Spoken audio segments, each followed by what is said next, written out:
The Mnemosyne Rift, a scar across the galaxy's edge, a swirling vortex of nebulas and dead stars. It was as beautiful as it was deadly, but within its chaotic heart lay riches beyond imagining. Exotics, rare and powerful, were coveted by the highest bidders, and the Helix Warden, a state-of-the-art mining vessel, was built to retrieve them. The crew, hardened veterans and eager recruits, were ready.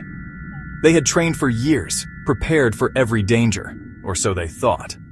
The lure of the Rift's bounty was strong. It promised unimaginable wealth, a chance to touch the stars. They were prepared to risk it all. They were not prepared for what awaited them. The captain, a grizzled veteran named Jonas, addressed his crew. His voice, amplified by the comms, was steady, confident. "This is it," he said. "Our ticket to the top. Let's bring home the treasure." He smiled, a glint of excitement in his eyes. The crew cheered, their voices echoing through the ship. The Helix Warden plunged into the rift. Days turned into weeks. The Helix Warden, a tiny speck in the vastness of the rift, diligently mined the exotics. Everything seemed to be going to plan. Then the distress signal came.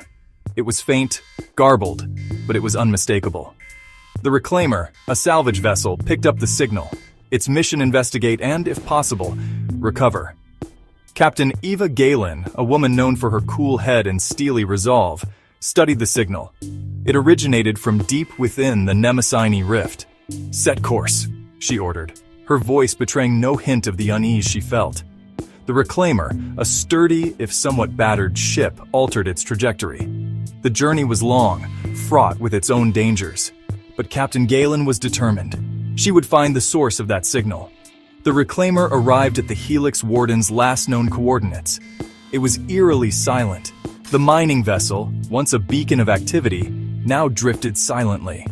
A cold, lifeless hulk against the swirling backdrop of the rift. Captain Galen ordered a boarding party.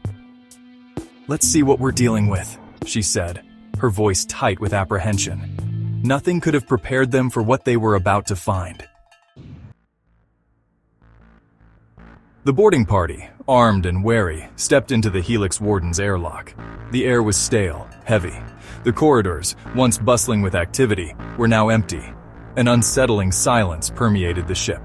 "Hello," called out Lieutenant Jax, his voice echoing in the stillness.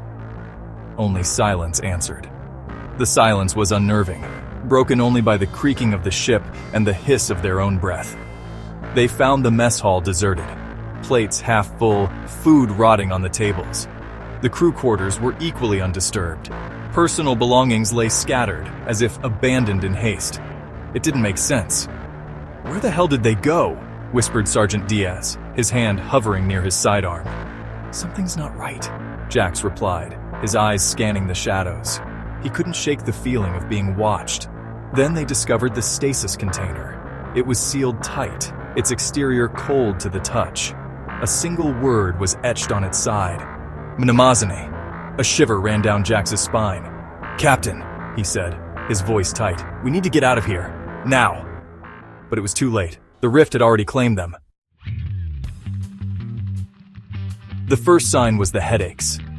Blinding, searing pain that ripped through their skulls.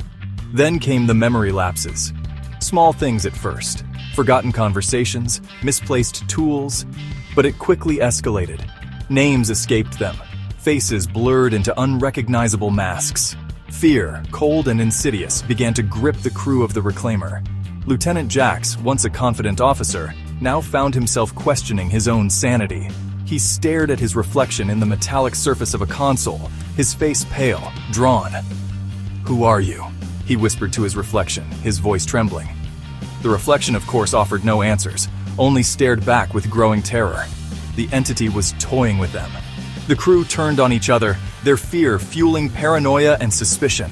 Accusations flew, fists followed. Captain Galen, her own mind under attack, struggled to maintain control. "We need to focus," she shouted, her voice hoarse with strain. "We need to remember who we are." But the entity was relentless. It whispered in their minds, feeding on their fear, twisting their memories. The truth, whatever it was, slipped further away with each passing moment.